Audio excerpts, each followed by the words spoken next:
Good morning, everybody, and welcome to Built Heritage Subcommittee. I can see that we're still awaiting potentially one more member for quorum, so we'll just continue to wait. We see that the vice chair isn't here, and there are some other members who aren't here, so we'll just wait another minute, and once we reach quorum, we'll start the proceedings.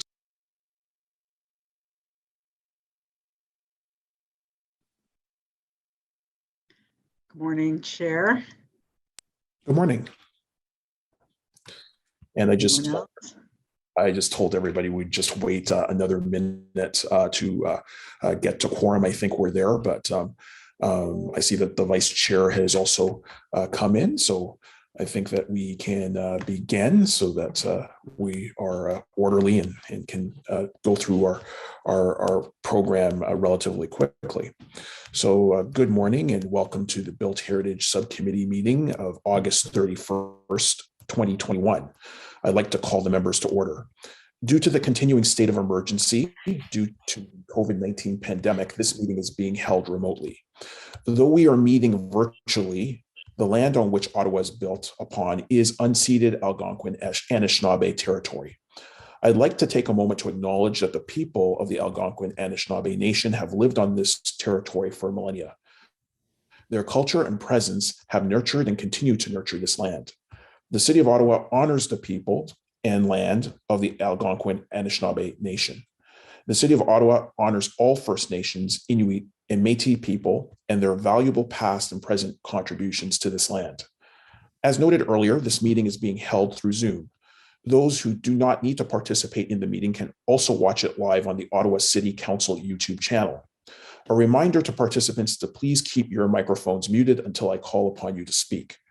I will provide each committee member with the opportunity to ask questions or comment on each item in the order in which they raise their hand in Zoom. For panelists, the raise hand option is found at the bottom of the participants list. For those calling in, press *9 to raise your hand. The committee coordinator and I will be watching for those cues.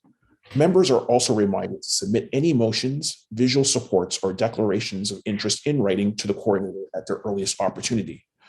Although the deadlines have passed for residents to register to speak and provide written submissions to this subcommittee, residents may still make submissions to Planning Committee and Council. If you have technical difficulties signing into the meeting, you can contact the committee coordinator by calling 613-580-2424, extension 22953. A reminder that if participants are having technical issues with their Zoom connection, they may call in using the backup telephone number provided by the coordinator. Today, I have only received regrets from Member Hassel. Could the committee coordinator please call the roll? A reminder to members to unmute themselves when they're called. Member Halsell, Member Podolsky. Yes, present. Councillor Gower. Here. Councillor McKenney. Present. Member Conforti. Present. Councillor Brockington. Here. Councillor Moffat. Here. Vice Chair Quinn. Present. Chair King. You have quorum, Present. Chair. Thank you. Are there any declarations of interest? Seeing none, are the minutes of Tuesday, June 8th, 2021 confirmed? Carried. Confirmed. So our first order of business pertains to planning, infrastructure, and economic development, right-of-way, heritage, and urban design services. Number one, an application for new construction at 406 Bank Street, a property designated under Part 5 of the Ontario Heritage Act. Can staff please provide an overview of this report?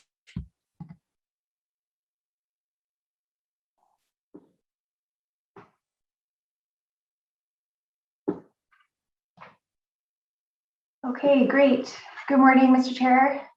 Can everyone hear me okay? We can. Great. Okay. So this application this morning is an application for new construction at 406, 408 Bank Street. If we go to the next slide, it's a property designated as part of the Centertown Heritage Conservation District, and it's located on the west side of Bank Street, at the corner of Florence Street. Next slide. So this property is a non-contributing property in the HCD as it's currently vacant. The original building was destroyed by a fire in 2002. And if we go to the next slide, these are a bit of context. So in the top image, the view is looking south on Bank Street. You can see some of the surrounding contributing properties across Bank and to the south on Florence. And then in the bottom image, of course, the property next door at 390 Bank, which received approval for redevelopment last year. Next slide. So the applicant is looking to construct a new mixed-use 6-story building on the lot with residential units on the upper floors and commercial space on the ground floor.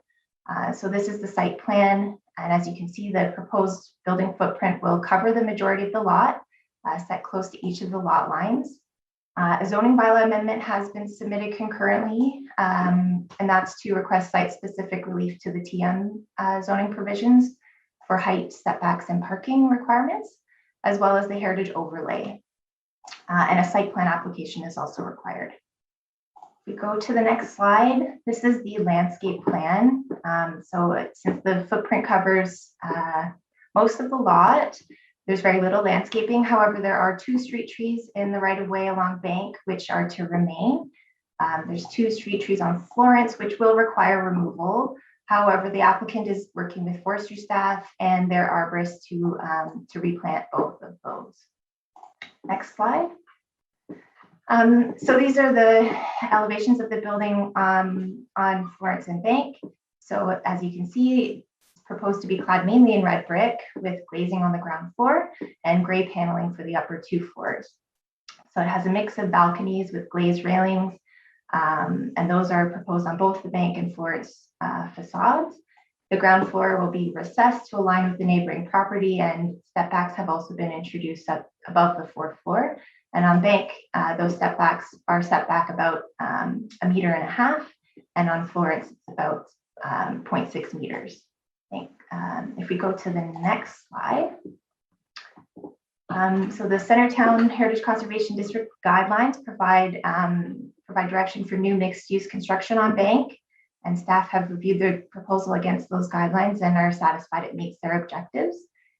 Although the height will be taller than recommended in the guidelines, the massing with the proposed setbacks will reflect the low-rise character of Bank Street, and the use of red brick will help it to be compatible. The design will be clearly contemporary, and the applicant has made efforts to pick up some references to traditional elements such as the brick cornice and string course, and also the residential window styles, which help it be sympathetic to the HCD. Go to the next slide. Staff have also reviewed this proposal against the standards and guidelines and the secondary plan and CDP for Centertown to ensure, which provide policies and guidelines to ensure Centertown's cultural heritage value is conserved. And staff are also satisfied that that the proposal is consistent with those documents as well. If we go to the next slide, in terms of consultation, this application has followed Heritage Planning Branch's standard notification procedures as outlined on the screen. The Centertown Community Association provided comments to the zoning application, which have been incorporated into the report. And those comments included some concerns with respect to the removal of trees and also setbacks, particularly for the upper floors. And as I mentioned, the applicant has made some efforts to introduce an additional step back on Florence Street to help provide some transition to the neighborhood on the other side. And just to sum up on the final slide here, staff are recommending approval of the application subject to conditions related to providing exterior cladding samples and lighting and signage details to ensure they are consistent with the HCD plan, and that would be through the site plan application and before building permit issuance, and also recommendations to delegate minor design changes and for the heritage issuance, the heritage permit issuance. Thank you. Thank you, Mackenzie, for the detailed report. We did receive correspondence from Heritage Ottawa on August 27th in support of these recommendations. We do have a number of registered speakers. The registered speakers that we have to go first are on behalf of the applicant, both from 410 and SDS Architect. If you have a presentation, please proceed.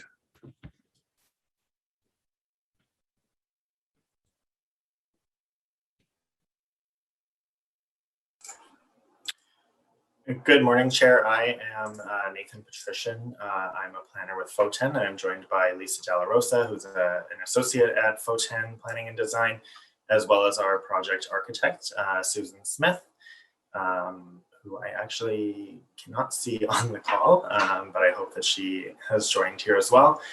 We did register as speakers, however, do not have a presentation and are more so here to answer any questions should they come up. Thank you. Thank you. Do any members of the committee have any questions for the applicant's team? Oh, and I think I see Councillor McKinney has raised her hand. Thank you, Chair. Sorry about that. I had minimized the screen and I couldn't get it back on time. Just a quick question. I support the application. The concern I share with the community and neighbors, of course, is the trees and tree retention, and I appreciate the replacement plan, but I just wonder if you could give more detail today on what the plan is to ensure that the trees on Florence are the large mature trees will be protected, and how you're going to go about doing that. Not just that you will, but just what the plan is for the protection during construction. Right, I can speak to that. It does show as part of the application, we did submit a tree conservation report as well as a landscape plan. I know that your concern is specifically related to the trees along Florence. There are 2 mature trees along Bank Street, which are going to be retained and protected during construction. And I believe the tree conservation report speaks to some mitigation measures and recommendations for protecting them, including fences and no storage or vehicle traffic or construction activity taking place within that treed area. As for the trees along Florence, it is shown on the landscape plan as tree number 3, which is the one closest to Bank Street, which is a mature oak tree. Which the critical root zone does go below where the excavation is to be. So that tree will need to be removed and replaced. And then there is another tree just a little bit further west along Florence Street that is both in the path of the service connection as well as in the path of the loading bay along Florence Street. So that tree is also proposed to be removed and replaced. And then on the landscape plan that was submitted as part of the application, it does show the replacement of those 2 trees. And unfortunately, because of the loading bay area, as well as those underground connections, that tree can't be replaced exactly where it was before, but it does show 2 green pillar pin oak trees that are being replaced, sort of in a similar location to where tree number 3 is, closest to Bank Street. Okay, no, thank you. I appreciate that, and I appreciate the replacement plan. I just want to reiterate that it's critical to when we are retaining trees in a construction zone that we plan for heavy vehicular movement, digging, vibrations, whatever, and that can cause stress to a tree and ultimately kill it. So the fact that we have mature trees on Bank Street and around the corner on Florence really is a miracle today. We don't have many of those in the downtown full-grown trees, so I appreciate the plans for protecting those, and I'll be watching closely. Thank you. Thank you for those observations and questions. Are there any more questions for the applicant's team? Seeing none, the other registered speaker on this item is David Fleming from Heritage Ottawa.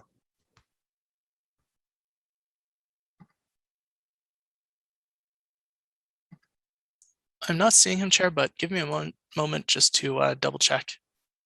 Okay, appreciate that. I'm not seeing him, Chair. Okay, we do know that Mr. Fleming did submit a letter in support of the recommendations on behalf of Heritage Ottawa. Does the committee have any questions for staff on this item? Seeing none, do any of the members have any comments generally on this item before it goes to a vote? And I see that Member Podolsky has raised his hand.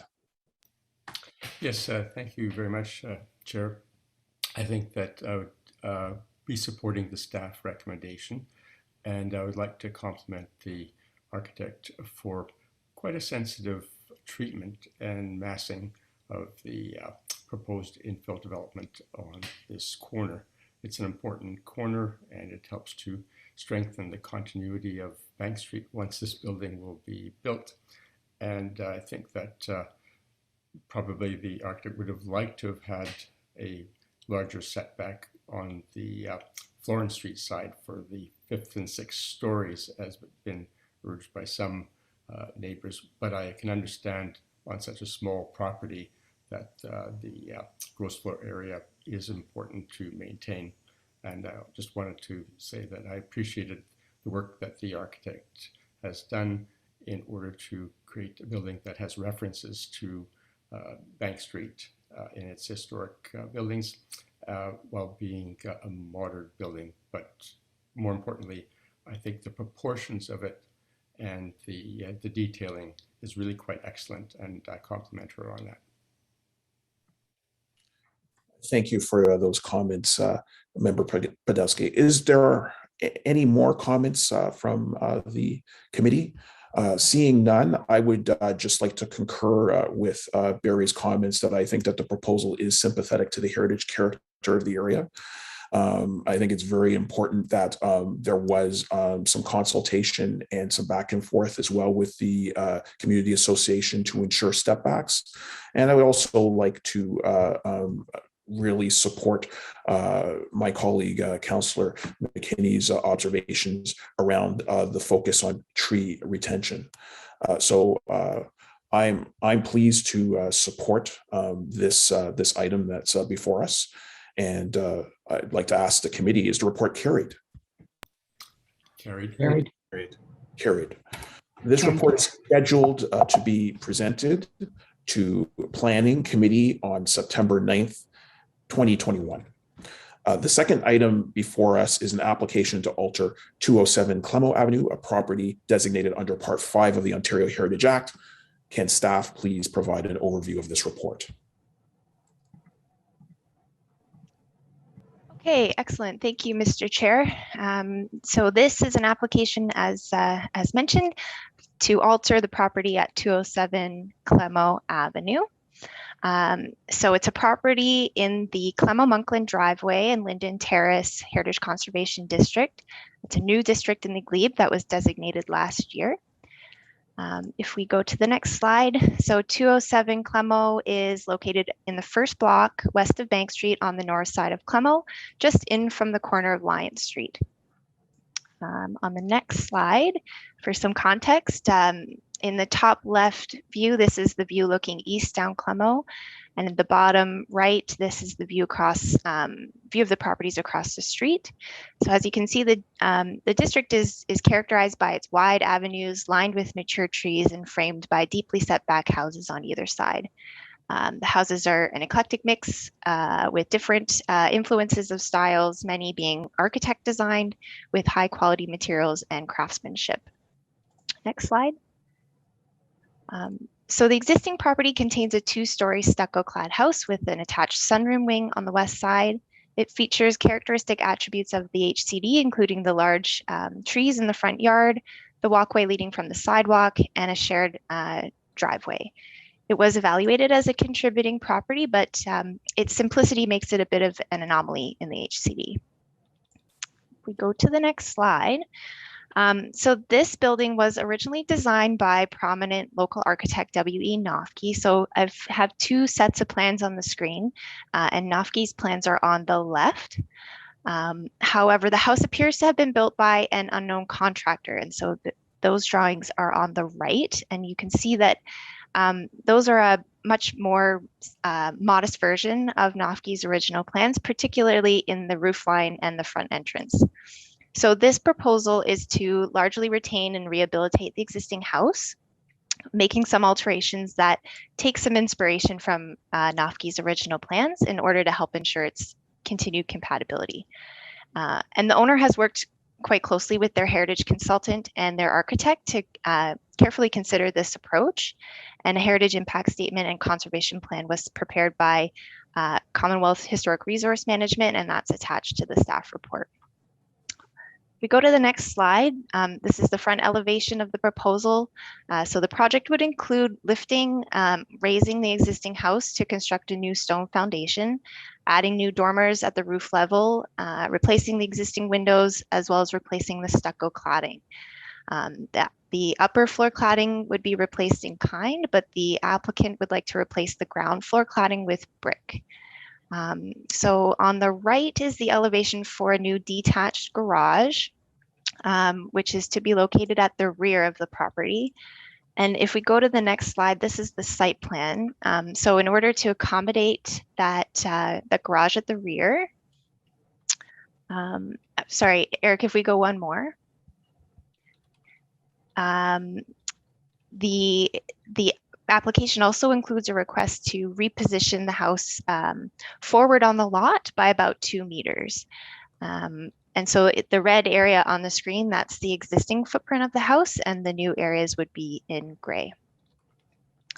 If we go to the next slide, this is just quickly here, the elevation of the building at the rear, which is proposed to have a bit more of a contemporary design, particularly in the windows. And in the next slide, this is the east facade showing a small addition on the ground floor. And the next slide again, this is the west facade showing the reconstructed sunroom that will be reconstructed once the building has been shifted forward, and it will be slightly narrower in order to meet the zoning bylaw. So if we go the next slide, a full review of the proposal against the new HCD plan and applicable standards and guidelines has been included as part of the staff report. And generally, staff have determined that it meets the intent of both of those documents. Although shifting and lifting contributing houses is not something we would typically support, given that this approach will allow the house to be conserved and rehabilitated, and ensuring the character defining attributes of the HCD and the overall cultural heritage value will be conserved. Staff are supportive in this case. Now there are several conditions, so I'll run through them quickly here. And these have been proposed to better align the proposal with the HCD plan. So if we go to the next slide, the first relates to the cladding. And actually, if we go one more, Eric, just to have the images on the screen there too. So the HCD plan has explicit policies for conserving historic cladding, noting that when replacement is required, it should be in kind. So the first condition would require repair or reinstatement of the existing stucco on both the upper and ground floor of the house being lifted and repositioned. And that's to help also more clearly distinguish between the existing house and the new areas towards the rear. So similarly, the HCD plan has policies for windows, which contemplate replacement, but recommend matching the design. So you'll see the existing windows on the front facade are 1/1 sliding units. So the second condition would require that these be replicated. So both of these conditions are intended to better meet both the plan and Parks Canada standards and guidelines, which speak to repairing rather than replacing and replacement in kind when necessary, and also ensuring that new elements be compatible, subordinate to, and distinguishable from the historic place while maintaining the integrity of the existing house as a physical record of its time. If we go to the next slide, as there's some risk with lifting a building, the second condition has been included to provide a protection measures plan for staff's approval. And I see this sort of being an addendum to the conservation plan that was submitted. And really this is to ensure that the building and its important attributes, particularly the cladding, the canopy, and the decorative glass windows will be protected and conserved during the lifting and construction process. And if we go to the last slide, this is the last condition, and that relates to the retention of the existing trees in the front yard, which are important in maintaining the character of the HCD. So the applicant is working with an arborist and city forestry staff on a tree information report, which would be required to be submitted before the issuance of a building permit. And that is to have specific protection measures to ensure those trees can be maintained. So the next slide, just in terms of consultation, this project has benefited quite significantly from consultation with representatives from the community association and staff to ensure it aligned with the plan and best practices in conservation. Several pre-consultation meetings were held over the last year, despite this district not being part of the pre-consultation pilot. The applicant has been quite collaborative with staff and the community. And so just quickly to wrap up, in summary, staff are recommending approval of the application subject to the conditions in the report, and also to delegate minor design changes and issue the heritage permit with a 2-year expiry date. Thank you. Thank you, Mackenzie, for that presentation. I see that Councillor Menard has his hands raised, but let's wait for questions to staff after we hear from our registered speakers. We did receive correspondence from David Fleming from Heritage Ottawa in a letter dated August 27th in support of the recommendations. We do have 2 registered speakers on behalf of the applicant, John Stewart and Barry Hoban, and Todd Duckworth of Hoban Architecture and Commonwealth Historic Resource Management.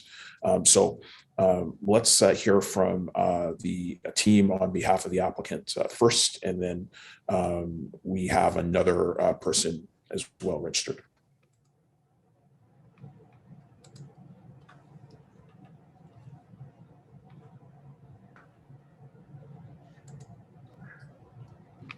Thank you, Mr. Chair. Todd Duckworth from Hoban Architecture. I sent a series of slides yesterday that I'll use to make a brief presentation. So I'd like to thank Ms. Kim for her presentation. And as she mentioned, we've been collaborating for approximately a year now, quite productively with both herself as well as members of the Glebe Community Association. Plenty of back and forth and adjustments over the past year to the proposed design. The owner of the property has been quite cooperative through that process. And we thank Ms. Kim for her report and recommendations. What I'd like to speak to specifically today is with respect to the proposed condition A, with respect to the material cladding of the building. Just as a preface, it's the design proposal as well as the strong preference of the owner of the property to have the proposed design incorporate a combination of brick and stucco. And that's as per the renderings that were shown earlier, which would have brick on the base of the building up to the sill of the second floor window, and then in-kind stucco on the upper floor. If we could move to the next slide. I'll just give a brief overview of the rationale that led to this design proposal from a couple of different perspectives. First of all, with respect to the district plan itself, it specifically identifies, and Ms. Kim commented on this as well, that the neighborhood is defined by quality cladding materials and craftsmanship. And as Ms. Kim noted, this building is a bit of an outlier in the neighborhood in that it has a fair amount of modesty in the way it was completed. And as was noted, NOFKI was originally involved, and then when the building was constructed, had at that point was no longer involved in the project. We note in section 6.2 that brick is identified as the primary cladding material in the district, with more than 75% of homes being clad in brick. And again, this is identified as a high quality material that's durable and can be preserved. Additionally, and this is a bit of a interesting piece of information that was brought to our attention early in our consultation with Heritage staff. The image here is the fire insurance map that was issued for the neighborhood in 1932 and revised in 1945. The blue arrow indicates 207 Clemo, and the pink tone indicated, excuse me, for the house indicates that this was a brick building at the time. It's unclear whether this was error or that the building, in fact, has been altered over time. Next slide, please. One more observation I'll quickly point out is as we observe the foundation of the building that's visible a few inches above grade, there's a notable step in the foundation. It steps out from the face of the building. Again, it's unclear, but it's possible and conceivable that the original design of the foundation was set in such a way to contemplate or accommodate brick that was ultimately that is not now present on the building, but there's an uncertainty involved there. Next slide, please. The next theme I'd like to discuss is more thematic with respect to the influences of the design, the original design itself. The Heritage District Plan notes prairie style architecture. 1 minute left. Prairie style is one of the design influences in the neighborhood, obviously heavily influenced by Frank Lloyd Wright. And we see a strong prevalence of brick base with upper floor stucco. Next slide, please.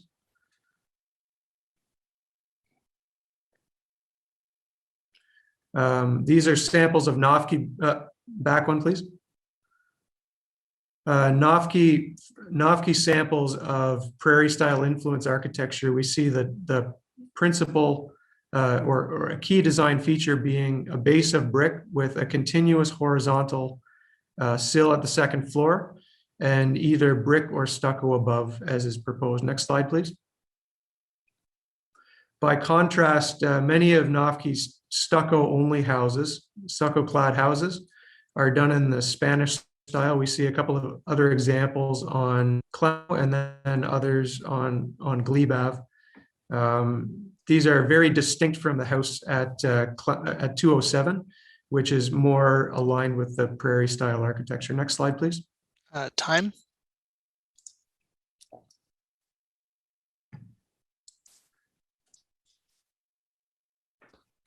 And thank you, Todd, for the presentation.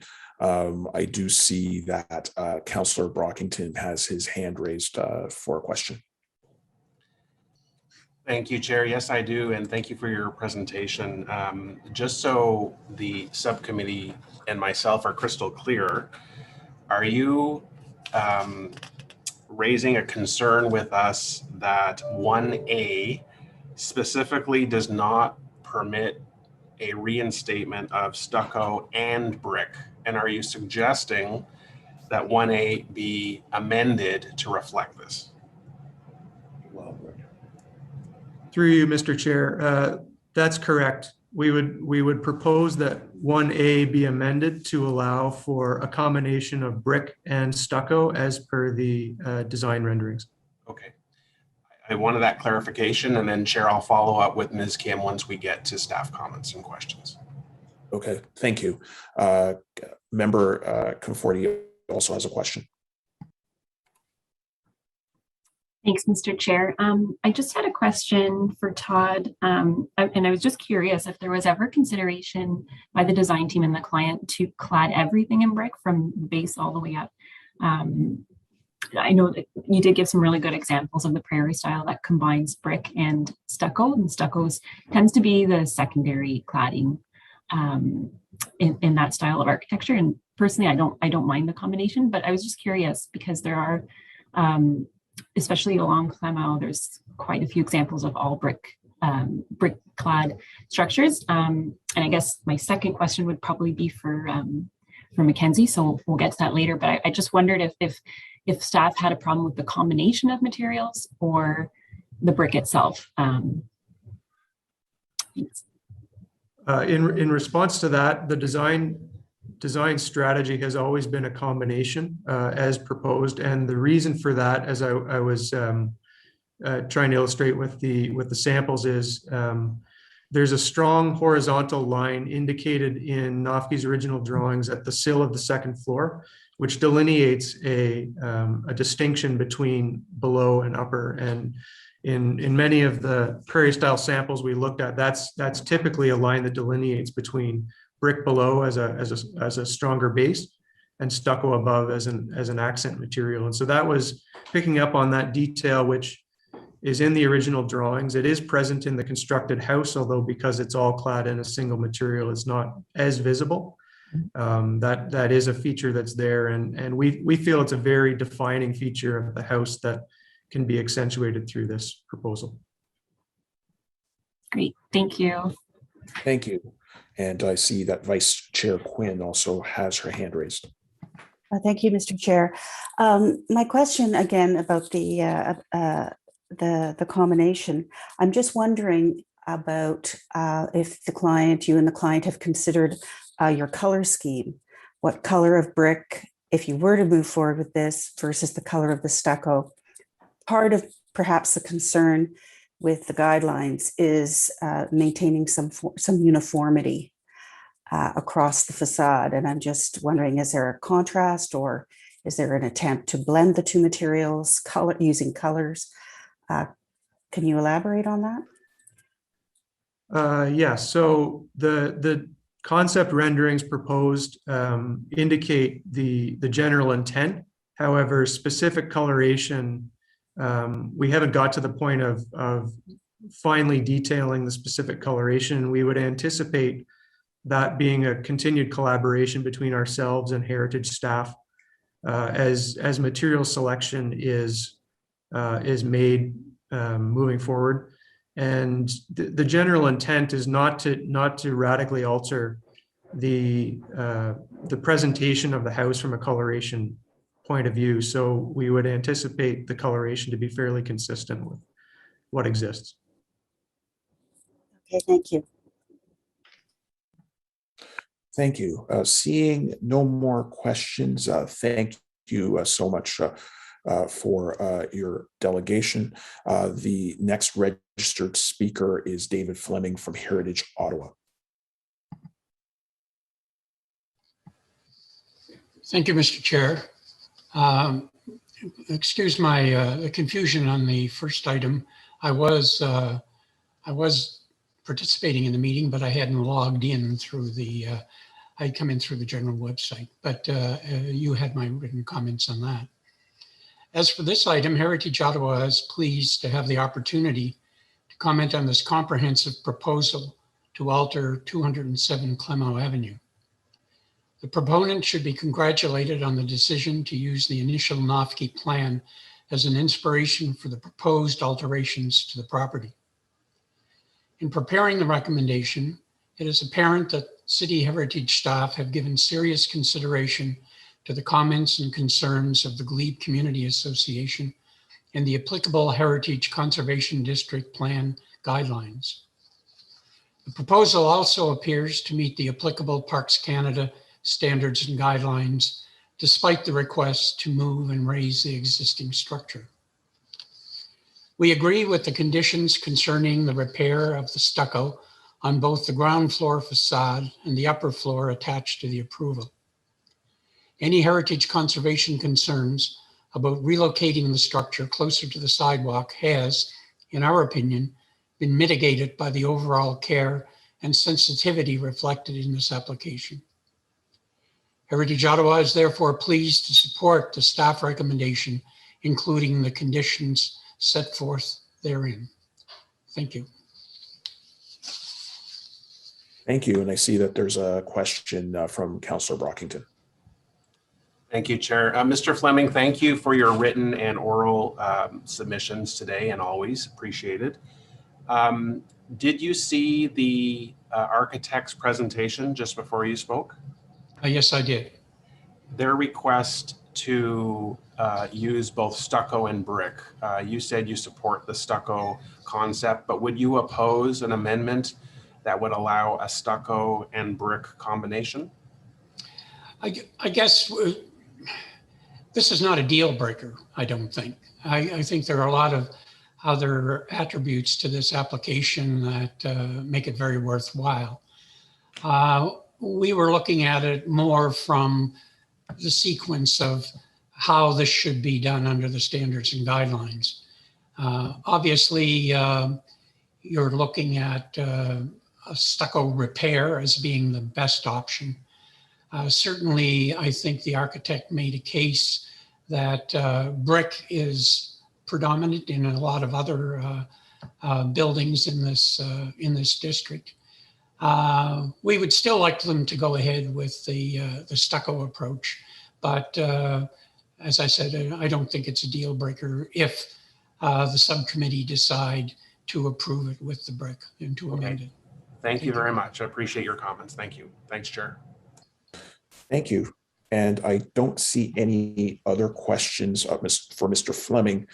So I just wanted to also call upon John Stewart if he has a presentation. Thank you very much. Thank you very much. I appreciate the opportunity, Mr. Chairman. I don't have a lot more to add to this. I think that the idea of, and I'll just address the stucco and the brick and comment.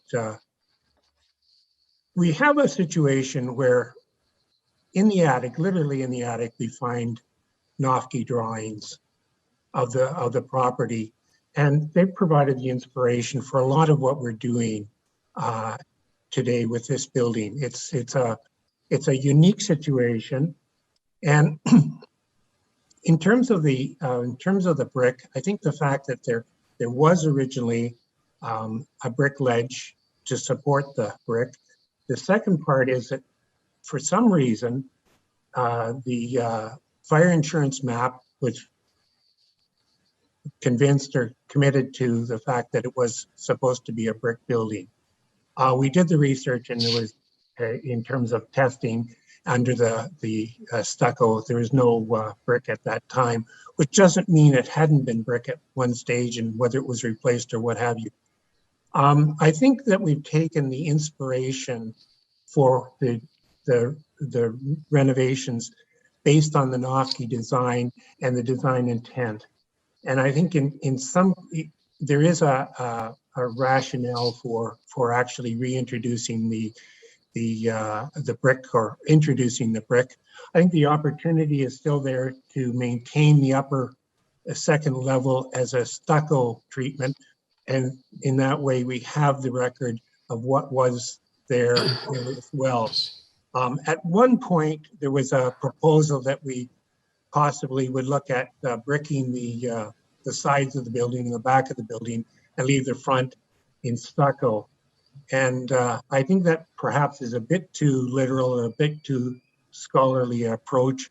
I think a lot of people would look at it and assume that the owner had run out of money or something. I don't think it would be a good approach. But long and short is, I agree with Mr. Fleming that it's not a deal breaker one way or the other.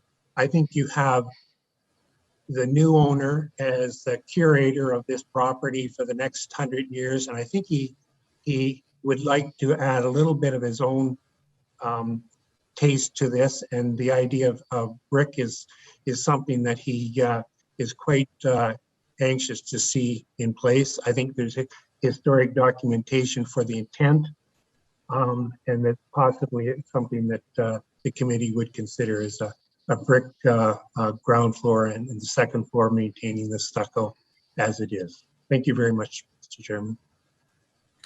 Thank you, John. Are there any questions for Mr. Stewart? Seeing none, does the committee have any questions for staff? And I see that Councillor Brockington has raised his hand. Thank you, Chair. So, Ms. Kim, thank you for your presentation earlier on and your work as well on this file. Can you just comment on the stucco brick request from the architect on behalf of the homeowner? What are your thoughts on stucco and brick as opposed to just stucco? Thank you, Councillor, and through you, Mr. Chair.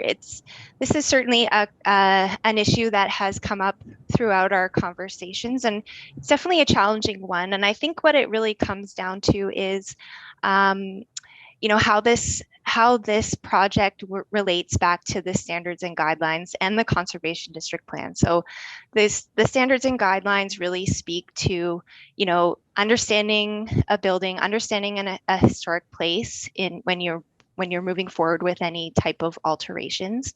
And as John Stewart mentioned, that there was some investigation looking into the construction methods of this building, and it's a wood frame building with the stucco on the exterior lath. There was no brick found as part of that investigation. I think the fire insurance plan, certainly that's an important resource that we look to quite often. I'm not sure, it could be an error. I think it may have been in this case. And like I said, I think it really comes down to that, all of the standards and guidelines together, making sure that the integrity of the history and development of this property is maintained despite these alterations. I think if this was a new construction, a new house in the district, that would be a different conversation. The brick, would make it very compatible with the district, as the applicant had mentioned, very common material in the HCD. And also, this is the first application in the new district. It's the first test of the new plan. So I think it's really important, the policies are, the plan is divided into policies and guidelines, and this is a policy, and it's quite explicit about conserving the historic fabric. And so without the evidence to suggest that there was brick, I think the stucco is the most appropriate approach. Thanks. Okay, I appreciate that. So using my layman's brain on heritage matters, if I heard you correctly, using brick or permitting brick in this case would not take away from the heritage district. It would not take away from the neighborhood, given other comparable houses that use brick. But if we look specifically at this house and the history of this house, brick has not been a component of this house. So it wouldn't be upholding the heritage history of this house. Is that, have I stated that correctly? I think that's fair to say. Okay. All right. I have to think about this one. I'll listen to the local councillor. Thank you. Thank you, Councillor Brockington. Councillor Menard has questions of staff. Thanks so much, Chair. And just wanted to start by by saying I appreciate all the work that's gone in. Sorry, I don't have my camera on too. I'm in a awkward spot. So appreciate the work of yourself, the Glebe Community Association, the applicant as well. They've had very productive conversations for several months now, and Ms. Kim has been fantastic in moving this forward. I think it's important we recognize too that this conservation district just came into force just recently. I think this was a year and a half ago, and we had been in discussions with Mackenzie and others throughout this time, as well as the GCA, and came up, I think, with a good plan in this area. The community association has expressed their support for the recommendations that you see in front of you today, and that includes, I think, a fairly substantial support in that the application calls for a new placement of the dwelling and on its lot, and a raising of the building onto that new foundation. So there is quite a change happening here, as you saw the movement of the building, and they've been accepting of that and in working in collaboration. I think there is reason to also support the staff recommendations as you see it currently, and that is based on best practice in the restoration and alteration of these heritage design buildings. So the issue, of course, that proposed replacement of that test verified original stucco cladding, it's recognized, of course, that the original cladding may need to be replaced for a variety of reasons, but the heritage best practices are clear that first call for repair in these situations, and secondly, if can't be repaired, then replaced in kind. And so I think the recommendations are correct in this case, and appreciate the collaboration on this. I know we're going to end up with a great project here. So thanks very much. Sorry, that's more of a comment, less than a question. Thanks, Chair. That's fine. We always want to hear from the ward councillor. It's very important since you have the ear of the community. So thank you for those comments. Do we have any more questions for staff? Seeing none, do we have any members who want to add additional comments about this file? And I see that member Podolsky has raised his hand. Yes, thank you very much, Chair, for a chance to comment on it. I have to say at the outset that the level of discourse between Heritage Ottawa and Heritage staff and the proponent, the architect, and the Heritage consultant is at a very high level. I think we should be proud of this discussion because it's quite sophisticated. And I think that my observations are this project is a very sensitive and thoughtful one. I think that the remarkable thing is that it was originally a Nofke design, and confession here, I admire the work of Vernon Nofke. I've studied his buildings across the city, including one in my own neighborhood, which is very much the same proportion and designed and listed in the Heritage Impact Statement.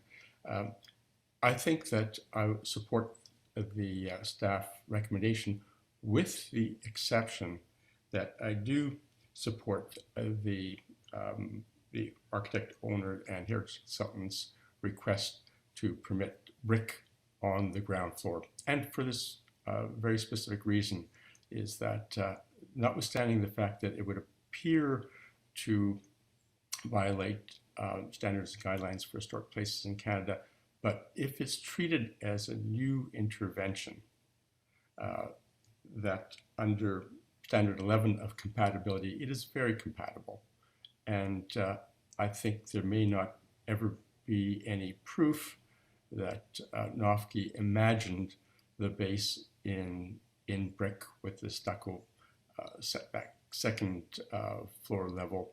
I think that intuitively, I think, although we can't channel Nofke forward as a witness to this committee, I think that he would support it. And consequently, I think that it has merit and it's very instructive in interpreting the Heritage District and interpreting Ottawa's heritage architects. So with that, I would just reiterate that I support the staff report, but do feel that if there are enough members of the Heritage Subcommittee to support the revision of Article 1A to permit the BRIC, I would encourage my colleagues to do that. So thank you very much. Appreciate your comments. I see that member Conforti also has her hand raised. Thank you, Mr. Chair. Yes, and as I said before, I personally don't have a problem with the combination of materials, and I think I just wanted to echo Barry's sentiment. And I think, you know, as Todd explained, this is a very unique individual specific situation where they found the plans in the attic, and I think there is a lot to be said about restoring the original design intent rather than, you know, just maintaining what's there. I also have a soft spot for architectural clues and, you know, past sort of lives of the building, and the fact that the brick ledge is there.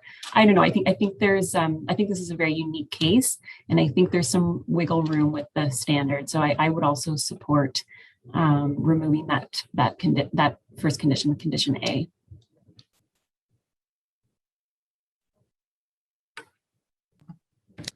Thank you for those comments. I also see that Vice Chair Quinn has some comments as well. Thank you, Mr. Chair. Just procedurally, do we need a motion? Yeah. Okay. Yeah. I think this is a bit of a tough one. I certainly respect where Mackenzie Kim is coming from, and also the councillor and members of the glebe community, and that this in some way, I'm sure they are seeing as a precedent-setting situation for their very new, newly minted Heritage Conservation District, and well-deserved one at that.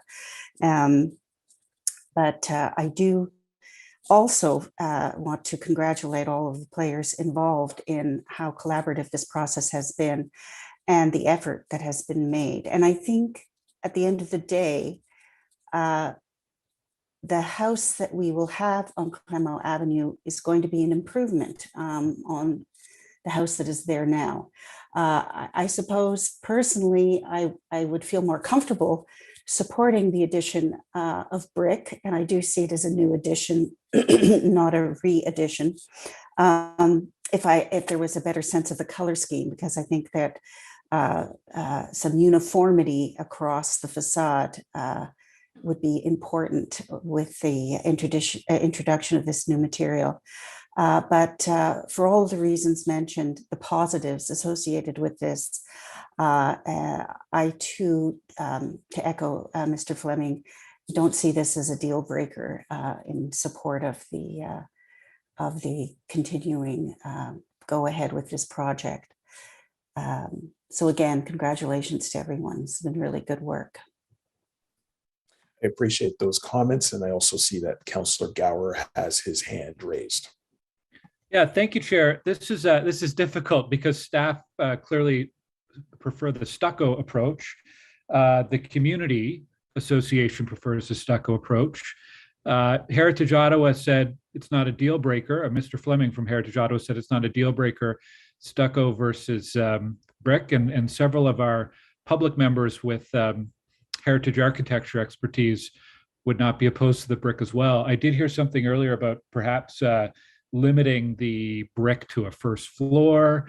I'd be interested to hear staff's comments on that. Is that acceptable or appropriate of approach, or do you have comments on that, as limiting brick to the first floor and stucco on the other floors?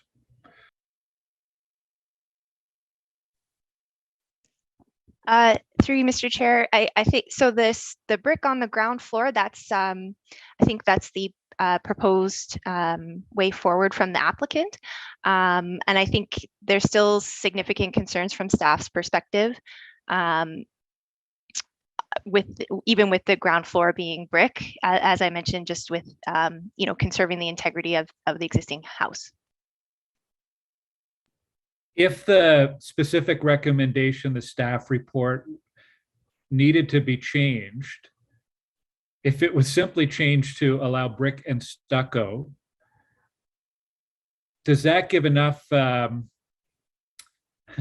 guess I want to make sure that we're still not giving too much of a free rein or a carte blanche to the applicant. I want to make sure that we're still taking into account the concerns that have been raised by the committee members and by staff. I guess would staff have any recommendations if we were to add brick as an allowable material in that condition? Are there any restrictions or any wording or guidance that you would want to see in that if that change were to be made through a motion today?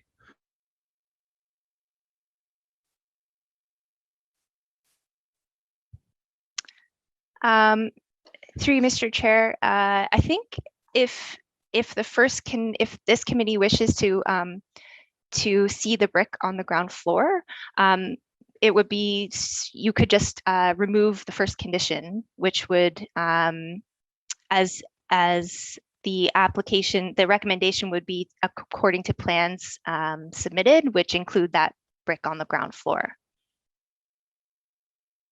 I think, you know, some of the other conditions with respect to material, providing material samples before the building permit, that could cover off some of the concerns, you know, about color and treatment of the upper floor stucco.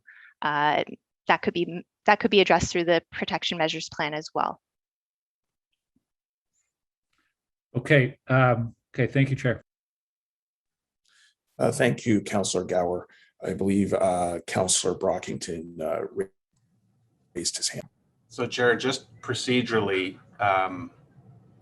when Ms. Kim says we would eliminate the first clause, is that 1A?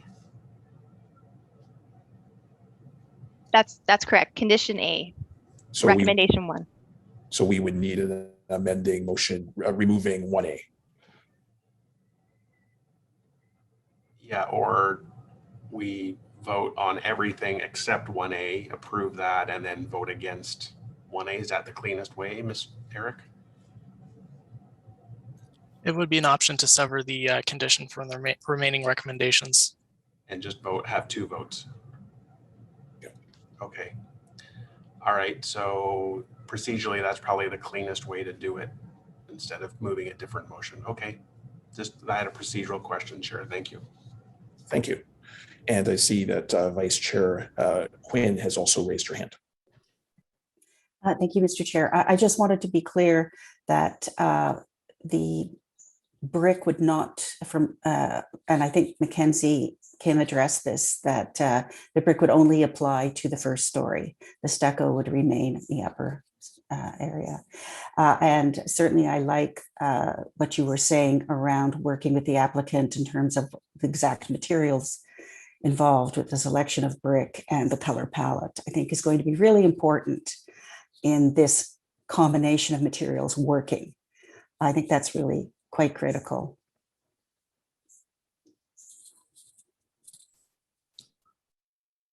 Thank you for that comment. Are there any more comments from the committee? Seeing none, we understand that this is obviously a unique scenario. I agree with much of what has been said by my colleagues, both public members and also councillors around the table, around the interest around this as a new intervention, which allows for better compatibility. And I understand the conundrum here because we're a Heritage Subcommittee and we're here to talk about the preservation of what has been originally built. But we also have seen an original plan come to the fore, which has a different combination than what was established initially. But it provides a very unique circumstance where the original vision of the designer, of the architect, can come to the fore.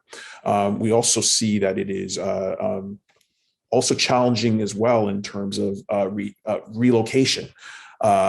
since we don't typically favor the relocation of buildings, but typically we would be against that. But repositioning historic contributing buildings are definitely not a proposal that staff would normally consider.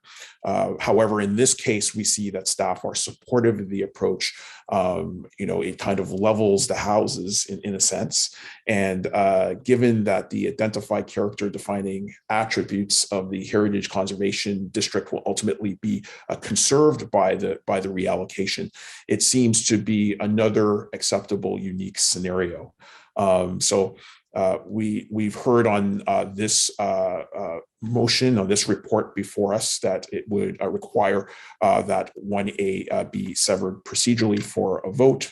And we would have to vote against that first condition if we want to see the restoration of the original plan, and obviously vote in the affirmative for the rest of the conditions. So I don't know, Eric, if we are ready to proceed. Oh, and I do see that before we proceed, I see that Councillor Menard has raised his hand. Thanks very much, Chair. I just wanted to make sure we're clear. I believe that 1A right now is referring to the stucco cladding on all aspects of the front of the building, both the lower and the upper sections, and that the concern would be removing that. It's not just the lower; it's the upper as well. And I guess I would go further and just say that I think it's important. The report really highlights why this is important in keeping that clause in there. And staff go through it. And what they say is that the HCD plan has very explicit policies about the conservation of historic cladding. And this is a brand new HCD, noting that if replacement is necessary, it should be completed in kind. Some investigation determined that the stucco is generally in good condition, so it's already in fairly good condition. However, no evidence of brick or any other material was found behind the stucco. Given that there's no historic evidence, staff are not in a position to support it. And it says there's no concerns with the proposed brick being used for the lower story at the rear or for the side addition, as this would help distinguish the original building and the new areas of that building being moved. Condition A would require the applicant to retain as much of the stucco on the existing house as possible, which again, they had pointed out earlier, is in actually fairly good condition. And it says in consultation with the heritage consultants. So where replacement is necessary, the stucco would need to match the existing as closely as possible, including its traditional application method and formula makeup. I think staff have outlined various reasons why it makes sense to approve this as is in their recommendation. And of course, the community has also indicated that, as have we, and I think the rest of the process has been exemplary. So to this point, I think just removing 1A would leave us at risk of the entire building moving to that condition. And I hope that folks do support the current recommendation in front of us. Thanks. So my quick question to staff is, can there be any accommodation made through another mechanism rather than voting against condition 1A?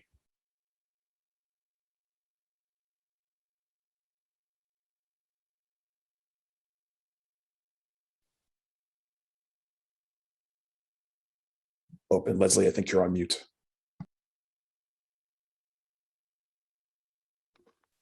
Sorry, can everybody hear me now? Yes. Okay. Sorry. I got these new headphones because I have my daughter home with me.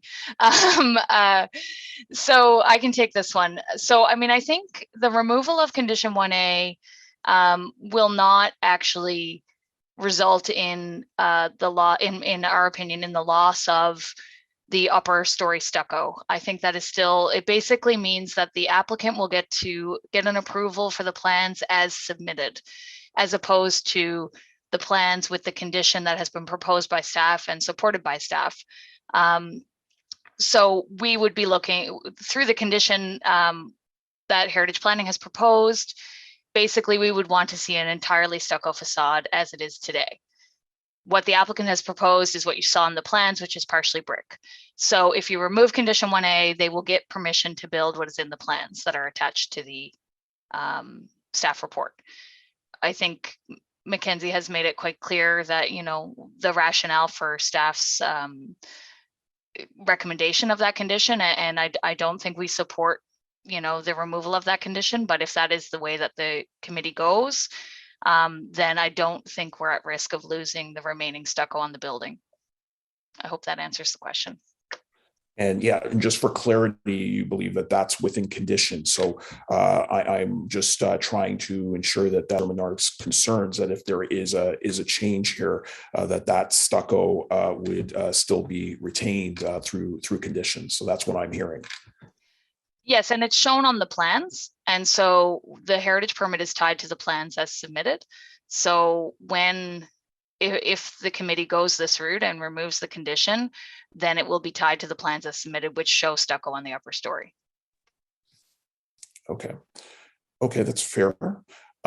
So at this point, we do have the amended, or I guess we don't have the amended report. We are going to vote in a segmented way on the report on 1A, and then on the rest of the items.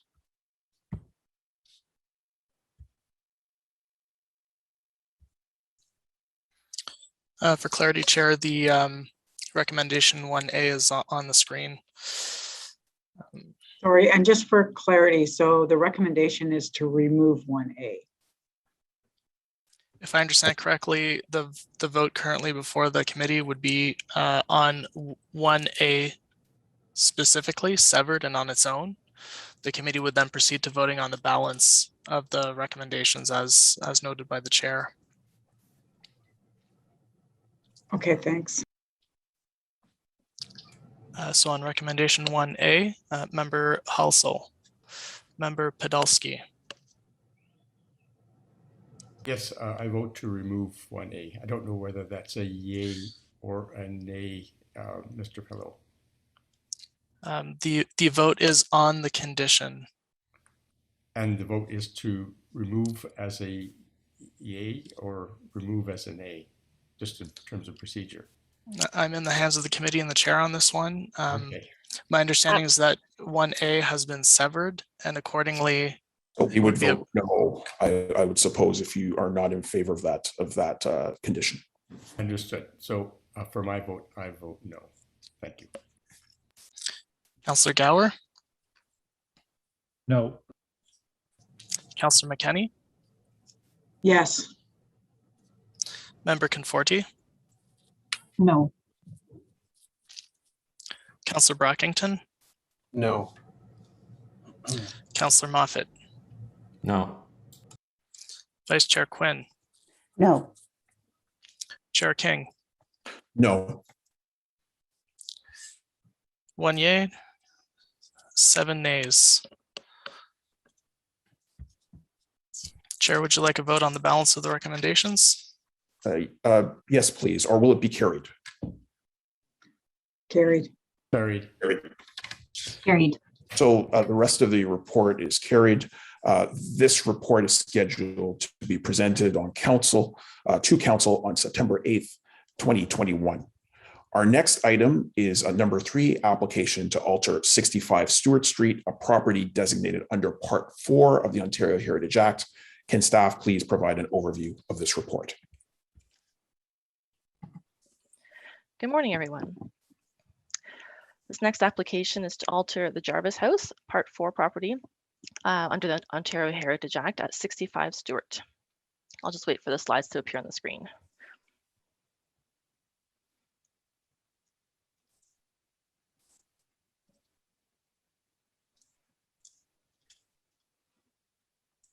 Okay, next slide, please. The property is located at 65 Stewart Street, located in Sandy Hill between King Edward Avenue and Cumberland Street. In the images, you can see that the house is set quite far back from its neighbors, and the property has many trees, making it difficult to see from the street. The property is located within the Sandy Hill West HCD. However, the property itself is only designated under Part 4 of the Ontario Heritage Act. At the time of the district designation under both Parts 4 and 5 of the Act were not permitted. Therefore, only provisions of Part 4 of the Act are applicable in this instance. Next slide. The house, known as Jarvis House, was designated in 1981 for its architectural interest. The house was built in 1885 in an eclectic Victorian style featuring wood clapboard with picturesque bargeboard, Italianate window framing, and a bay window. The polygonal veranda was added in the early 1900s. The house was originally owned by Samuel Jarvis of Pittaway Jarvis Photographers. Jarvis is responsible for much of the early turn of the century photography in Ottawa. Next slide. As mentioned, the house is set quite far back from the street compared to its neighbors, making it an outlier within the streetscape. The property has a large side yard, which features a one-story addition. Due to the dense tree cover on the property, this is difficult to see. I've included an older image from the springtime where you can see the house and the property better, as well as a 1979 photograph, which clearly shows the house and its side additions. This application is for the removal of some of the additions to make way for one larger addition to the side and rear of the property. Next slide. Here you can see the additions that will be removed as part of this application. It includes a side staircase at the front, a one-story addition at the side, a one-story entry at the rear, and 2 detached garages at the rear. Next slide. The new addition will be located to the side and rear of the Jarvis house. It will be set back, allowing the existing house to retain primacy on the lot, ensuring the character-defining front yard is maintained. The left image shows the additions that will be removed. Those are indicated in red, and the right image shows the new addition in navy blue. In addition to a heritage application, this proposal also requires approval under the Planning Act for site plan control, as well as a zoning bylaw amendment. While low-rise apartment building is permitted, site-specific amendments are proposed to address the height, the heritage overlay, landscaping, and yard requirements. Next slide. Here you can see the front and rear elevations. The addition will take design cues from the existing house in terms of window detailing, gable roof, and front porch. Next slide. This is the side elevations, the east and west side. The addition will be clad in a wood siding at the front with hardy plank on the sides and rear. A darker color palette will be used in order to distinguish the new construction. Next slide. The height of the new addition will be slightly taller than the Jarvis house, however, is set back approximately half the depth of the house in order to allow the original Jarvis house to dominate. To provide further separation between old and new, a recessed dormer window will be created on the second floor. Next slide. While the proposed addition to the building is not subordinate in size, the architect has incorporated several design elements to ensure that the heritage value of the Jarvis house is protected and compatible with the design of the house.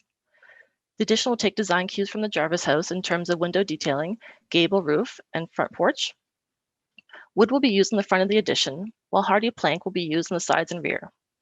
Hardy plank is a material compatible with the wood clapboard seen on the existing house. To further distinguish itself, the addition will be colored in gray, while the clapboard on the Jarvis house is white.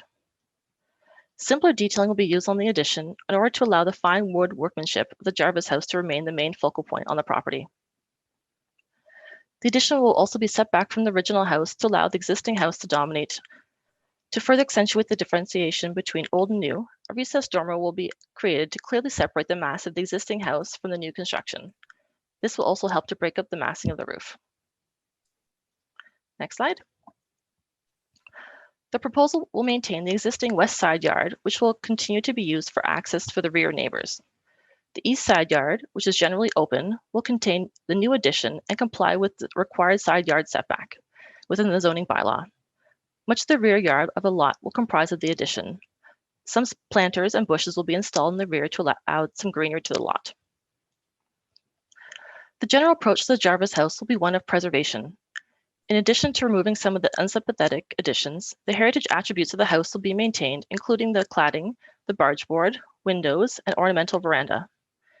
It is anticipated, however, that the portion of the polygonal veranda will require reconstruction due to the removal of the staircase addition to the east of the front entrance. Staff have therefore included a recommendation in the report that the historic door be used for the secondary staircase be used on the inside of the building. While not original to the house, it is believed that this door is an early addition. The staircase will be removed as part of the proposal, thus rendering the door obsolete. In order to salvage an early part of the building, heritage staff recommend that this be retained and reintroduced elsewhere. Staff also recommend that the conservation measures identified in the Cultural Heritage Impact Statement be included as conditions of approval to ensure they are implemented during construction as to retain and preserve the maximum amount of the veranda. As part of the Heritage Planning Branch's pre-consultation pilot program, Action Sandy Hills Heritage Committee participated in the pre-consultation meeting with the applicant. Heritage staff and Action Sandy Hill provide comments back to the applicant, raising concerns over height and massing. Heritage staff have since worked with the applicant to mitigate these concerns. And as such, next slide. Oh, sorry, I've missed a next slide. And again, well, there we go. Staff therefore recommend to approve the heritage permit conditional upon salvaging the door, implementing the conservation measures in the Cultural Heritage Impact Statement for the veranda, and having the exterior materials approved by staff. Staff also recommend to approve the landscape plan, which will see a new walkway at the side and the removal of 3 trees in the side yard. Thank you. Thank you, Ashley, for that presentation. We did receive correspondence from David Fleming from Heritage Ottawa, a letter dated August 27th, which is opposing the recommendations. We also did receive a letter from a resident with comments as well, which I believe also opposed the recommendations. We do have a number of registered speakers on behalf of the applicant. The first speaker is, I believe, from Novatech Engineering Planners and Landscape Architects. Actually, I think that Kayla Blakely is here to answer questions, but we do have a formal presentation from the architects from Robertson Martin Architects.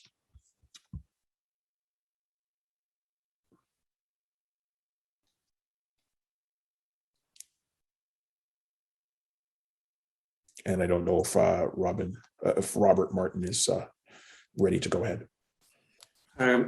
Thank you, Chair and members of committee. So we have a short presentation that we'll run through. Certainly this house is one of the older crafted buildings within the district. It's surrounded by a much larger flat roof, multi-story properties. And so the challenge has been to accommodate intensification while still maintaining the primacy of Jarvis House. Next step, please. I'm next. Okay. Some of the context, again, the original heritage buildings and later additions to the north and adjacent properties. Next. So as it was touched on, there's considerable foliage in the front, and the idea is to maintain this foliage. Some of the early historic photos show larger trees to the north of the porch. But as you can see, the primary view from the street is toward the heritage porch. Next. Again, these later additions, not particularly well resolved, will be removed. Next. Again, a mix of older and more recent additions at the rear to be removed. Next. So I think we were quite taken with some of the intricacy of the crafted woodwork and all of this elements, and the leaded glass windows are to remain in the new scheme. Next. So again, a site plan, there was considerable engagement with city staff on this project and ways that we could, I guess, provide the required density for the project while still maintaining the primacy of the house. So that has involved a lot of material and massing explorations. The main move here is to set the addition to the rear so that the Jarvis House remains in the prime visual view. Next.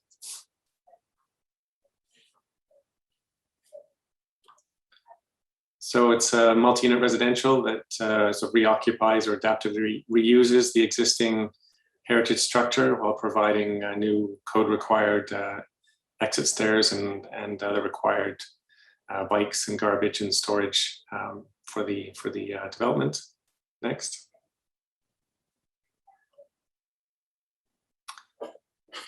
And here's one of the front elevations. Again, the the use of a gasket or reveal between the existing heritage building and the addition is one device that we're using. There was a lot of discussion with staff about roof parapets, and so in the final version, all of the roof is hidden behind the new roof. And as Ashley has mentioned, it's set back more than half the depth of the property. And we also have these material differentiations using a complementary palette in a darker color to allow the Jarvis House whiter woodwork to predominate. Next. In some of the side explorations, we are using sight lines. We've been a lot of sight line studies to place rooftop equipment and parapets to screen them from view from all aspects of the street. Next. And the rear is fairly simple. Again, the hardy board palette is complementary to the existing wood siding. Next. And this side yard with a small reveal for light into the units. To the right, we maintain the massive Jarvis House and the front octagonal porch. Next. 50 seconds left. Okay, and these last few perspectives again just show that again maintaining the primacy, which has been extremely important to us. And the last image is without that foliage. Thank you, Eric. Thank you. Thank you for the presentation. Are there any questions from the committee for Robert? And I see that Vice Chair Quinn has raised her hand. Thank you, Mr. Chair. Thank you, Mr. Martin, for that presentation. Just to be clear, that the addition cladding on the front facade of the proposed addition, is it the hardy board or is it wood siding? So the existing Jarvis House retains all of its wood clapboard siding, and the addition is using the complementary hardy boards horizontal siding, so similar vertical width, but different color and surface texture, obviously. Including the front facade, not just the sides and the rear. Okay, thank you. The other question I had is about the front door. I understand it's going to be, an attempt is going to be made to reuse it in the interior of the building. It is a very decorative door. I'm just wondering what door is going to be, what will be the main entrance door? What is it going to look like? Well, so the facades show the new entry door. I think our approach for the door right now is to use it at the main entrance there. So it's something that has, I guess, daily use and touch points. People actually engage with this door on a daily basis. So it's a simple door. Well, the reuse door is more ornate, but the door for the new addition is more simple. The idea is it's not competing with the Jarvis House fabric. Oh, okay. So the historic door that is there now is retained, and where it is? Yes. It's not being moved. No. Okay, I misunderstood that. I thought that was going to be moved into the interior. And then just looking at the massing on the property, it's really filling the whole property. Very little wiggle room on the lane going either side and the rear. And I'm just wondering, the number of units, currently I think there are 2 units in the Jarvis House. How many units are we going to have if this goes forward? I believe we're targeting 12. 12 units. Yep. I'm just thinking about, I don't see in the design any area that's going to handle garbage and all of that sort of thing. You're going to have a lot of people in there, and so garbage is has been well addressed. The ward councillor, one of his preoccupations for this and any development in his ward is that of screening garbage from view. So there's a dedicated garbage room that is sort of hidden behind the side addition. So we don't have any accumulation of garbage. It's a separate air-conditioned, ventilated room. So it's well managed. Okay, thank you very much. Right. Thank you. And I see that Member Podolsky has raised his hand. Yes, thank you, Chair Robert. Just a question that didn't seem to be revealed too clearly in the staff report. I understand the architectural treatment, the massing and the detailing and the color palette.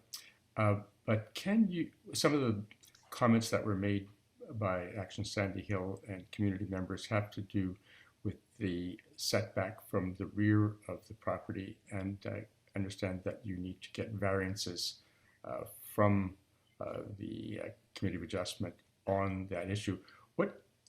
Can you show the site plan and indicate where the required setback is and the variances that you're asking, just to help us understand the concerns of neighbors to the rear and the position of Action Sandy Hill on this?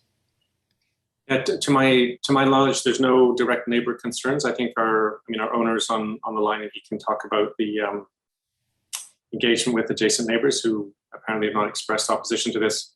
The existing condition, which can the site plan can be put on the screen, I guess, by Eric, but the we have an odd sort of system of garages and laneways, so it's all rather tight and built up and paved in the backyard is in existing condition. So what is being proposed is very similar to the current set. You can see the existing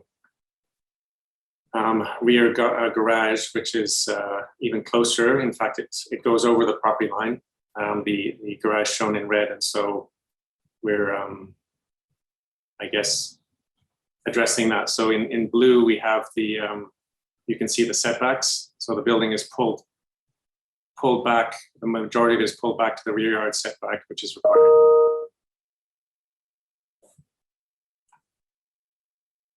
Does that help, Barry?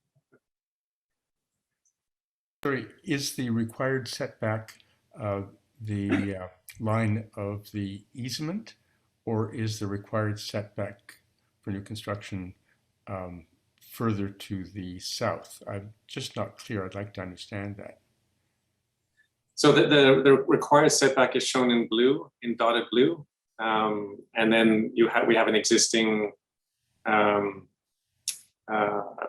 guess garage which is being demolished. There's a right of way at the rear, so we're pulling our building back of the right of way because this right of way is used for access to adjacent property garages. Unfortunately, sorry, the coloring of the blue line on the screen is not evident.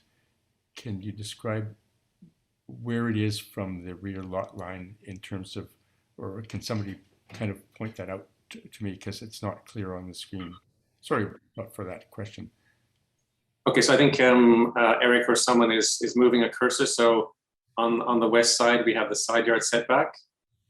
Yeah, that's the I guess westerly one, and then at the north, in blue, going across there, you have the property line. And I'm not sure if Novatech's on the call and can chime in on this too, but that might be helpful. Yes, thank you for showing it. I now understand. Thank you.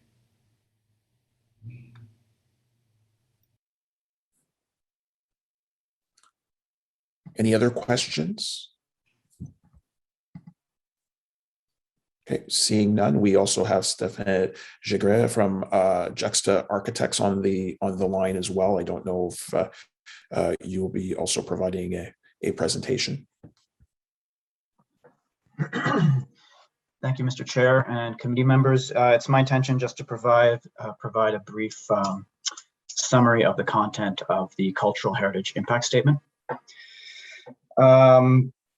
Essentially, as part of our analysis, we identified two main heritage features or elements related to the site and building that we recommended be preserved. The first one, of course, is the unique front yard setback, which provides a counterpoint to the otherwise uniform setbacks and provides a nice sense of privacy to the front of the building. And the second, of course, as previously noted by Rob, is the appearance of the street-facing facade, including the materials and detailing, the wooden barge board, the leaded glass windows, and the other original elements to the building. Of course, in our CHIS, we noted some other concerns, including the overall massing of the building. However, we did work with the architects. We made a series of recommendations related to setbacks, the use of gaskets, materials, and the elimination of the parapet, which was also something that city staff had requested. And the majority of these issues were addressed in the latest iteration of the architectural drawings.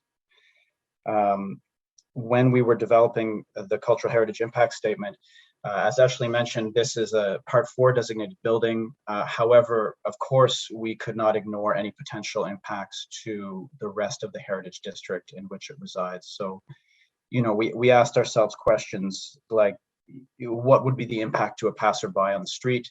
How does this development affect the neighboring buildings and the overall atmosphere within the heritage district? And after some careful consideration, you know, this building, it's essentially a sort of single view building. It's bracketed on either sides by much taller, larger neighbors. One of them is a contemporary building. We simply didn't feel that the heritage elements which were being preserved were really at risk of being overwhelmed. The overall appearance of the building and the front facades and the streetscape were more or less going to be preserved from the point of view of the public. In general, we were comfortable with the overall approach that was shown in the final documents, and we feel that the architects did a good job of respecting the heritage elements that we identified, and we were pleased to see that they, you know, they assisted or they worked with us to address many of the concerns that were highlighted in our document. And that's our quick summary. Thank you very much. Thank you for the summary. Are there any questions? Seeing none, our next delegation is the owner, Sam Elias. I have nothing. Hello. Hello. Hello. Oh, okay, so we can hear you. I only say that thank you very much for hearing our application, and I would we have reached out to the neighbor during the early part of the development, and then we have no objection from the neighbors as of what we are proposed. And should you have any questions for us, and then we will be pleased to answer it. Thank you for that. Are there any questions from the committee? Seeing none, thank you for being here today. We have Chair, I have a question. Oh, sorry, I didn't see that. Mr. Elias, how long have you owned the property? We purchased it almost a year ago. And you knowingly purchased a heritage property, and was it your intent to always expand it for student housing? Actually, the proposed development is not for student housing. It is going to be a unit as a 1-bedroom and 2-bedroom and bachelor. So it is not only the intention for a student, but however, due to the location of the property, we definitely don't mind to have a student living there. I understand. Okay, thank you very much. Thank you. And apologies for that. I didn't see you raise your hand on the multiple things that are going on the screen. I don't see any other questions. So the next and the final delegate is David Fleming from Heritage Ottawa. Thank you, Chair. We welcome the opportunity to comment on this application on its merits as an example of the heritage preservation of a property, Jarvis House, designated under Parts 4 and 5 of the Ontario Heritage Act, and as an adaptive reuse of the property, including an addition. If the subcommittee was being asked to judge the merits of the proposal solely on the preservation of the existing building on its current footprint, we would welcome the sensitive approach by the proponent and likely recommend support of the application. Even with a less obtrusive new addition, mostly tucked away in the rear and with a minimal encroachment on the side, we would support the removal of the later additions and would welcome an opportunity to comment on the substance of such an application. Alas, despite the care taken with the preservation of specific elements of the original house, the massing of the proposed addition, which would increase the size of the building by 135%, can only be seen as overwhelming the building and thus contrary to the conditions on which the heritage designation is based. As such, it is not consistent with the intent and spirit of the Parks Canada standards and guidelines, which form part of the Heritage Conservation District plans for those Sandy Hill Heritage Conservation Districts, which has such plans. We heartily support the specific comments from Action Sandy Hill, including their concerns as reflected in document 11 of the staff report. Approval of this proposal would destroy the heritage integrity of the property and would have an adverse effect on the integrity of the Heritage Conservation District. For these reasons, Heritage Ottawa urges the subcommittee to reject the recommendation of the staff report and recommend that Planning Committee and City Council do the same. Thank you. Thank you, David, for your comments. Are there any questions for Mr. Fleming? And I see none. So at this point, does the committee have any questions for staff? And I see that Councillor Brockington has his hand raised. Thanks, Chair. Just some basic questions to start off for staff. Just to confirm, this property is designated under Part 4 of the Ontario Heritage Act as per the agenda. The past speaker references Part 4 and Part 5. Just to clarify, this is just Part 4 designation, is that correct? Thank you for the question. I realize it's a bit of an odd scenario here. The Part 4 designation happened in 1981, and the district that surrounds the property was 1994. At the time, the Ontario Heritage Act did not allow for double designation. So this property itself is technically not designated under both parts, because there's no new plan. At the time when a plan is in effect in Sandy Hill West, both parts 4 and 5 would be applicable for any alterations to this property. Okay. If my home was designated under Part 4 outside of a district, and I wanted to do anything other than tear down the house, I don't have to appear before this committee, correct? So I can repeat the question. So only a Part 4. If I have Part 4 designation, but I'm not in a conservation heritage district, I'm just in a home by myself, and I want to alter my house, I don't want to tear down the house, I just want to make some modifications, I don't have to come before this committee. Through you, Chair, you would need a heritage permit for alterations to the property. If it was interior only and the interior was not designated under Part 4, you would be permitted to make those alterations, but any exterior alterations would require a heritage permit and likely through approval through this committee if it was a large scale alteration. So they are here for what reason? What triggers their appearance today? Is it because it's a large scale alteration or because they're in a conservation district? Because it's a designated property and it's a larger proposal, staff have the delegated authority to approve small alterations and changes to properties. What increase in size from the current building would staff say that's too big?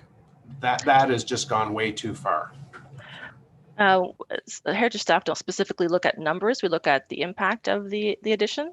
So it's hard to say an exact number of what would be not permittable or suitable for an addition. Can you comment then why this is suitable or acceptable to staff? The size, the expansion? Yeah, certainly. Staff had initially raised concerns with the size and the height, as did Action Sandy Hill. We've worked with the applicant on reducing the mass, especially in the roof, pushing the addition farther back to decrease the overall appearance and decrease the actual footprint sizing of the addition, and using other tools that were referenced earlier, such as that gasket, that dormer window helped to separate the new and the old, reducing that roof. There was a parapet initially proposed on the addition. Staff have strongly encouraged the applicant to reduce that. That's been removed. So we've felt that they've done enough that it's not overwhelming the Jarvis House. Okay. This one isn't as clear to me as the others as far as, I mean, I'm leaning towards supporting staff on this, but I did read at least one written objection that the size was an issue for some, but I wanted to get staff's professional perspective. So thank you. Thank you for that. And Vice Chair Quinn has a question. Thank you, Chair. Thank you for your presentation, Ashley. I just wanted to go back to it for clarity. You made mention of moving a door to the interior, and I'm a little confused based on what how Robert Martin answered that question. So could you clarify that for me, please? Certainly, thank you. There are two doors right now on the front of the Jarvis House. One is the main entrance to the house, and the second one is a secondary entrance. I believe a staircase to access the second floor, which is off the veranda. And that staircase is being removed as part of this project, and therefore the door that as access point will be obsolete. So staff believe this is to be a historic door, although not original to the house, and would like to see this historic fabric retained elsewhere on the property. Thank you. I definitely had the doors confused, so glad I clarified that. Thank you.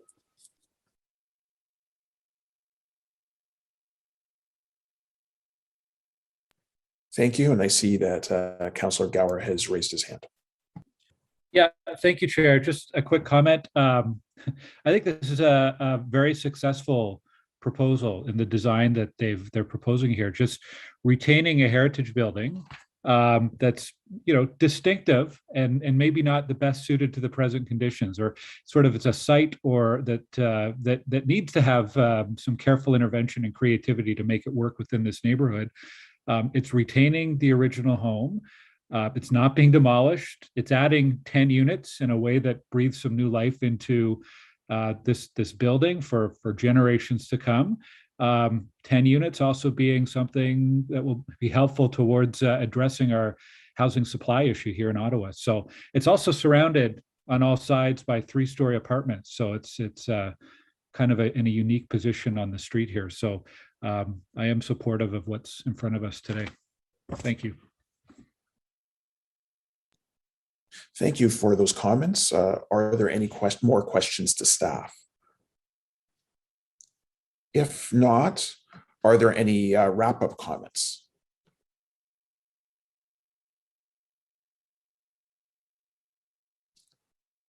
And I see that Member Podolsky has raised his hand. Yes, thank you, Chair. In general, I think that the architectural treatment of the addition, even though it's significantly larger than the existing building, will have very little negative impact and possibly some neutral impact on the public realm. I think that the color palette treatment, the use of hardy plank, it is very sensitively done, and as are the other elevations, although not to the same level of success.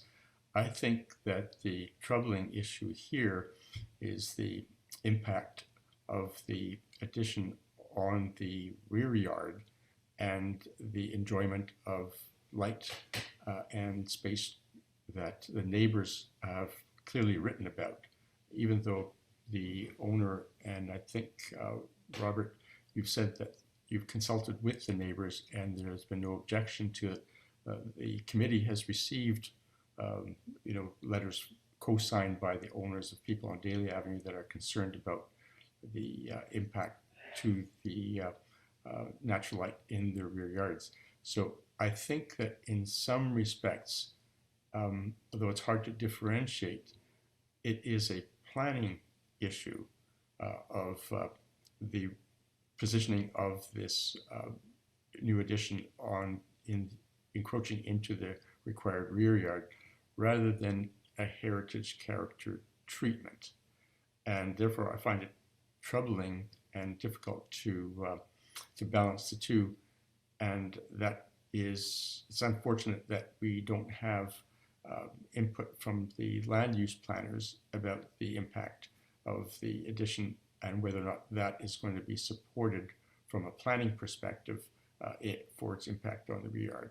So this is the troubling part of this excellently designed envelope treatment, but not necessarily massing that would satisfy the impact on the neighbors to the north. Thank you for those comments. Are there any further comments by committee members? Seeing none, I would have to agree with Member Podolsky on the sense that there is definitely a massing challenge here in my estimation, which I actually feel goes above and beyond and does overwhelm the heritage elements, which I think is contrary to the conditions on which heritage designation is based. I appreciate the fact that it's not always the best conservation practice to incorporate elements from different periods of history, but it does occur and it happens in specific contexts. As a consequence, we try to do a lot of analysis on many of these buildings, and heritage staff does that to see whether the implementation is a reasonable one. Here, staff is saying that it is, and I can understand that based on some of the standards that we utilize for evaluation before us, especially conserving the heritage value and the character defining elements when creating any new addition to a historic place, and making sure that the new work physically and visually is compatible and subordinate to and distinguishable from a historic place. But at the same time, we do consider elements such as massing. And in my estimation, I think that the massing here is overwhelming of the heritage elements. And as a consequence, I won't be supporting this report before us today. So I just wanted to make my views clear before we head to looking at this report. So I will dissent on this report.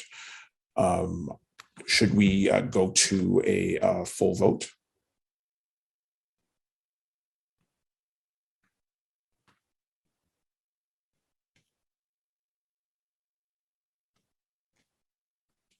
And I don't see any response. So I think that others might just be in approval, might have hold this report for approval. Approval. Okay. So the report is ultimately carried with one dissent. This report is scheduled to be presented to Planning Committee on September 23rd, 2021. The next item before us is a status update concerning Built Heritage Subcommittee inquiries and motions for the period ended August 13th, 2021. There's no presentations from staff and no speakers are registered to date. This report is pretty pro forma. Does the committee have any questions for staff on this item? Seeing none, do any of the members have any comments on this item generally? Seeing none, is this report received? Received. Excellent, thank you. There are no in-camera items. No notices of motion have been received. There are no inquiries as well. Is there any other business?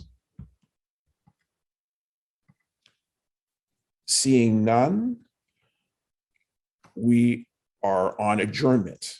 Is the motion carried? Carried. We're adjourned. Thank you, everyone. The next regular meeting is scheduled for Tuesday, October 12th, 2021. Bye, everybody. Thanks, Thank you, everyone. Mr. Chair. Thank you, everyone. Bye.